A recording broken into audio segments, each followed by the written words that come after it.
ಇನ್ನು G B A ಚುನಾವಣೆಯನ್ನು ಮುಂದಕ್ಕೆ ಹಾಕಬೇಕು ಅನ್ನುವಂಥ ವಿಚಾರಕ್ಕೆ ಸಂಬಂಧಪಟ್ಟಂಗೆ ಈ ಮೇಲ್ಮನವಿ ವಿಚಾರ ಆಗಸ್ಟ್ 31ರವರೆಗೆ ಸುಪ್ರೀಂ ಕೋರ್ಟ್ ಕಾಲಾವಕಾಶ ಕೊಟ್ಟಿದೆ. ನಾವು ಸಿದ್ಧತೆಯನ್ನು ಮಾಡ್ಕೊಳ್ತಾ ಇದ್ದೀವಿ ಅಂತಾರೆ CM. ಆದರೆ ಇನ್ನೊಂದು ಪಾಯಿಂಟ್ ಹೇಳ್ತಾರೆ ಅವರು, ಅಧಿಕಾರಿಗಳ ಸಮಸ್ಯೆ ಕೂಡ ಇಲ್ಲಿದೆ, ಏನು ಮಾಡಬೇಕು ಇದನ್ನೇ ವಿಚಾರ ಎತ್ಕೊಂಡು ಮತ್ತೆ GBA ಚುನಾವಣೆ ಮುಂದಕ್ಕೆ ಹೋಗಬೇಕು ಅಂತ ಆಗ್ರಹಿಸಿದರೂ ಅಚ್ಚರಿ ಇಲ್ಲ. ನೋಡಿ, ಅವರು ಕೊಡಲ್ಲ ಅಂತ ಈಗಾಗಲೇ ಹೇಳಿದ್ದಾರೆ, ಲಾಸ್ಟ್ ನಿಮಗೆ ಆಗಸ್ಟ್ ಅಂತ. ಬಟ್ ವಾಸ್ತವಾಂಶ ಸ್ವಲ್ಪ ಸಮಸ್ಯೆ ಇದೆ ಅವ್ರ ಅಧಿಕಾರಿಗಳದು. ಅವ್ರಿಗೆ ಬಿಟ್ಬಿಟ್ಟಿದ್ದೀನಿ, ನಾನು ಇದಕ್ಕೆ ಇಂಟರ್ಫಿಯರ್ ಆಗಲ್ಲ.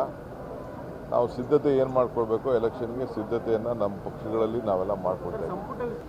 ಒತ್ತಡ ಏನಿಲ್ಲ, ನಮ್ಮ ನಾಯಕರು ಇವತ್ತು ನಾಳೆ ನಮ್ಮ ಬರ್ತಾರೆ. ಬಂದ ಮೇಲೆ ಯಾವತ್ತು ಅವ್ರು ಕರೀತಾರೆ ನಾನು ಅವತ್ತು ಹೋಗ್ತೀನಿ. ನೋಡಿ, ಅವರು ಕೊಡ. ಇನ್ನು ಇದಕ್ಕೆ ಸಂಬಂಧಪಟ್ಟಂಗೆ BJP ಪ್ರತಿಕ್ರಿಯೆ ಕೊಟ್ಟಿದೆ. ನೀವು ಕೋರ್ಟ್ ಆದೇಶವನ್ನು ಕೂಡ ಗೌರವಿಸಲ್ಲ ಅಂತಂದ್ರೆ ಏನು ಅರ್ಥ ಅಂತ ಕೇಳಿದ್ದಾರೆ ಛಲವಾದಿ ನಾರಾಯಣ ಸ್ವಾಮಿ. ಇನ್ನೆಷ್ಟು ದಿವಸ ನೀವು ಚುನಾವಣೆಯನ್ನು ಮುಂದಕ್ಕೆ ಹಾಕ್ತಾ ಹೋಗ್ತೀರಿ?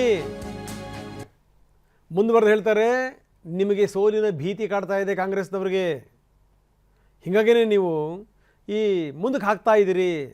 ಗೆಲ್ಲಲ್ಲ ಅಂತ ಗೊತ್ತಾಗೇ ನೀವು ಬೆಂಗಳೂರನ್ನು 5 ತುಂಡು ಮಾಡಿದ್ರಿ. ಈಗ SIR ನೆಪ ಇಟ್ಕೊಂಡು ನೀವು ತಡಿತಾ ಇದ್ದೀರಿ. ಎಷ್ಟು ದಿವಸ ನೀವು ಮತದಾರರ ಹಕ್ಕನ್ನು ಕಿತ್ಕೊಳ್ತೀರಿ ಅಂತ ಕೇಳಿದ್ದಾರೆ ಛಲವಾದಿ. ಕೋರ್ಟ್ ಆದೇಶವನ್ನು ಸರ್ಕಾರ ಗೌರವಿಸಬೇಕು. ಆ ಕಾರಣದಿಂದ ಬಹುಕಾಲದಿಂದ ಬೆಂಗಳೂರಿನ ಪ್ರಜೆಗಳು ಚುನಾವಣೆ ಆಗಬೇಕು ಅನ್ನೋ ಕಾತುರದಲ್ಲಿ ಇದ್ದಾರೆ. ಆದರೆ ಕಾಂಗ್ರೆಸ್ ಸರ್ಕಾರಕ್ಕೆ ಹಲವು ಕಂಟಕಗಳಿದೆ ಇದರಲ್ಲಿ.